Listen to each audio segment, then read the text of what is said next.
अरे अरे अरे आपने आज तक हवा में उड़ती हुई चिड़िया देखी होगी, हवा में उड़ता हवाई जहाज देखा होगा, लेकिन क्या हवा में उड़ता हाथी देखा है?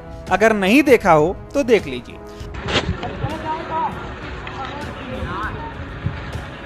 अरे हाथी से उड़ा, अरे अरे अरे अरे अरे अरे अरे अरे अरे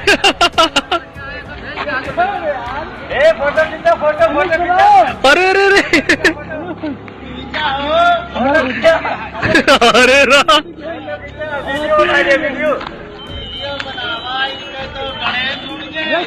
रविंद्र रविंद्र रविंद्र हटना, रविंद्र हटना, रविंद्र हटना। दरअसल सोशल मीडिया पर एक वीडियो वायरल हुआ जिसमें दिख रहा है कि हवा का गुबार बना हुआ है और उसकी चपेट में आकर एक हाथी हवा में उड़ने लगा। वीडियो में एक शख्स भी दिखाई दे रहा है जो उस दृश्य को देखकर हैरान हो रहा है कि आखिर एक हाथी हवा में कैसे उड़ सकता है।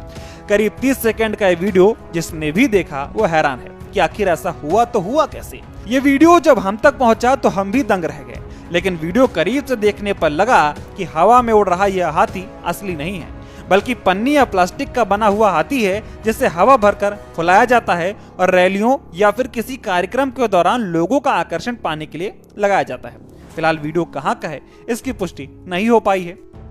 वीडियो डेस्क अमर उजाला.com।